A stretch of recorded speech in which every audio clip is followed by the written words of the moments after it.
Welcome to the deep dive.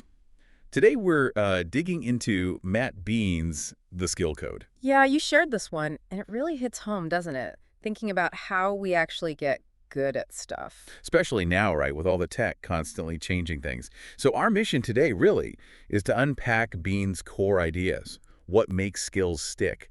What leads to, real expertise? Exactly. And he bases it all on some pretty extensive research across different jobs, different industries. Okay, so his big idea is this skill code. Right, the skill code. He thinks there's this sort of fundamental blueprint for how we learn and master things. And he kicks it off with a story from when he was a kid. Something about a tinsmith. Yeah, a really vivid memory. He was watching a master tinsmith teaching an apprentice at Old Sturbridge Village, I think. Okay, yeah. And what stood out, because he mentioned it wasn't like a typical lesson. Not at all. Very little explicit instruction like do this, then do that. It was more about keeping the apprentice challenged constantly. Right, pushed but not overwhelmed. Exactly. And fully engaged, like totally immersed in the process.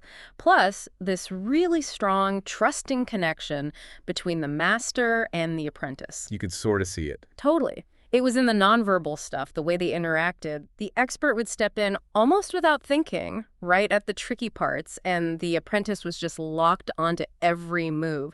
Minimal talking, maximum learning by doing almost. So the code is basically challenge, engagement, and connection with not much direct teaching. That's the essence of it in that raw example, yeah. It makes you think, doesn't it, about how much we might miss with, like, overly structured training programs today. Have we lost some of that? It definitely makes you wonder, and this whole apprenticeship thing, it's ancient, right? Not some new idea. Oh, absolutely not. Beane takes us way back. Think ancient Athens, like 507 BC. Wow. Yeah, he imagines this young sculptor, Menelaus, learning from his master, Stephanos. And it wasn't a weekend workshop, I'm guessing. Haha. No, it highlights the years involved. Just being there, observing, participating, starting small, gradually doing more complex stuff. You can almost picture him, day after day, just chipping away. Learning by osmosis almost over a really long time. Exactly. It was total immersion. Starting with sweeping the floor, maybe, then mixing plaster, then finally getting to touch the marble. Years of it. That payoff. Well, the amazing thing is we actually have a scholar signed by him. It says, Menelaus, the pupil of Stephanos. No way. That's incredible. A direct link. Right. It makes that whole long-term mentorship thing so tangible, a different world of learning. So fast forward to today. Hmm? How does Bean figure out if this skill code is still operating or how it works now?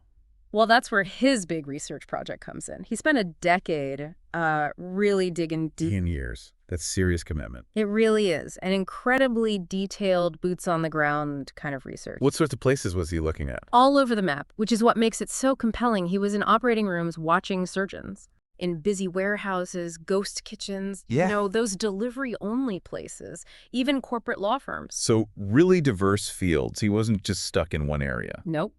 Seems like he was searching for patterns, things that hold true no matter the job.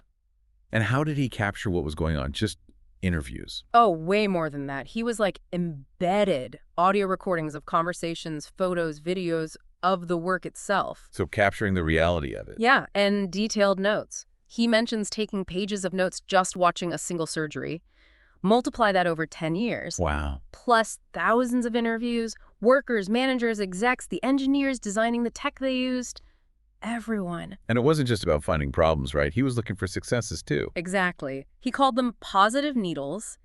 He deliberately sought out people and places that were building skills effectively, even when you'd think automation or remote work would make it impossible. Trying to learn from what actually works in unexpected corners. Right. To find those maybe hidden strategies that people are using to navigate all this change. Okay, so there are these bright spots, these positive needles.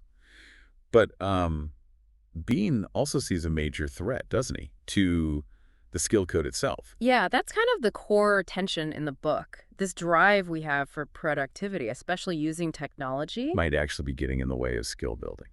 That's his argument. The way we often implement tech, focusing purely on efficiency, can accidentally erode those key things. The challenge, the complexity, the human connection. The very things he saw with the tinsmith and Menelaus. Exactly. He's setting us up to see how this conflict plays out in the modern workplace and what the potential fallout could be for skills overall.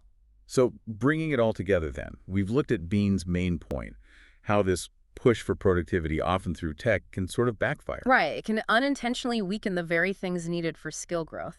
That healthy challenge, dealing with real complexity, and that crucial human connection. It's like we're aiming for short-term gains, maybe, but sacrificing the long game of actually getting better. Yeah, and his examples really drive it home, like Kristen, that surgical resident. Oh yeah, the one struggling with a robot. Exactly.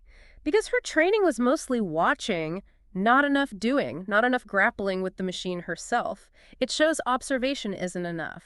Or the junior lawyers he mentions. Right. They're missing out on that foundational experience of sifting through documents because AI does it now. That early grunt work was actually training. And Bean connects this stuff to that huge, like, trillion-dollar global skills gap.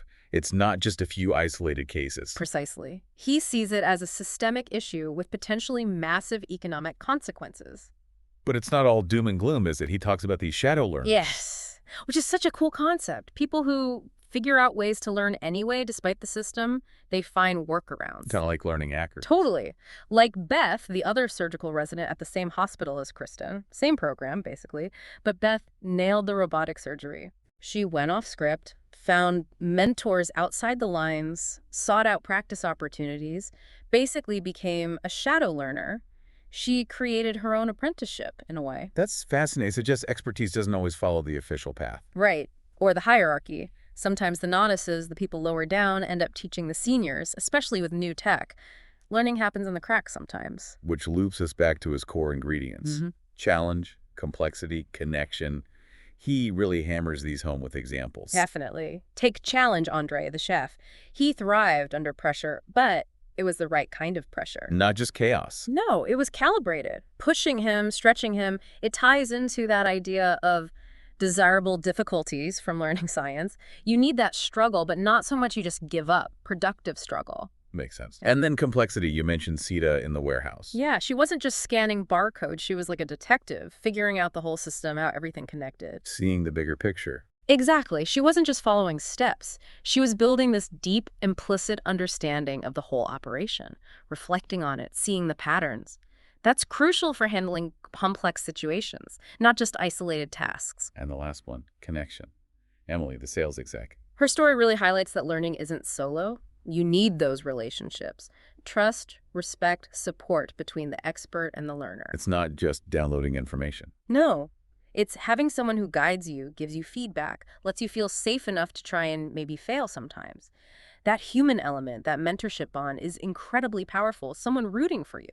It's interesting, though, how tech fits in. It can hinder, like we said, by taking away complexity or isolating people. Right. De-skilling jobs, potentially. But Bean also sees potential upside. Tools like SkillNet. Yeah, he does acknowledge that. Technology isn't inherently bad for skills. It's how we use it. The design and the intention behind it. Exactly. Tools could be designed to enhance challenge, help navigate complexity, even build new kinds of connections if we actually focused on that.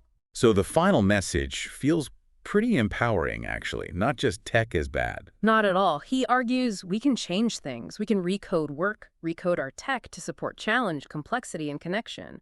It's a call to be more intentional. More human-centered in how we adopt these tools. Yeah. And he even gives checklists in the book, practical ways for leaders, learners, anyone to sort of audit their own situation. How healthy is the skill code here? So take action, basically. Don't just let it happen. Right. Be proactive in cultivating the conditions for skill growth. Okay, so that leads to this final, really mind-bending idea he touches on. Chimeric systems? Yeah, the blend of human intelligence and AI. Human AI teams, essentially. And right now they're mostly built for, what? Productivity, getting stuff done faster. Often, yeah. The focus is output, efficiency. Sometimes human learning is an afterthought or even gets sidelined. But Beane makes you ask, What if? what if we flip that? What if Yeah. we design these chimeras specifically to help humans learn, to build expertise? Like digital apprenticeships, where the AI helps provide challenges, explains complexity, maybe connects you to human mentors. Exactly. Imagine AI tools that are less about replacing human judgment and more about developing it. What new kinds of skills could we build individually and together if the technology was truly designed as a learning partner? That's a huge question. Really shifts the perspective on AI at work. It does. It opens up this whole space for thinking about how human capabilities and artificial intelligence could genuinely complement each other to foster growth, not just output. Definitely something to chew on. A future where tech helps us become more skilled, not less. That's a powerful thought to end on.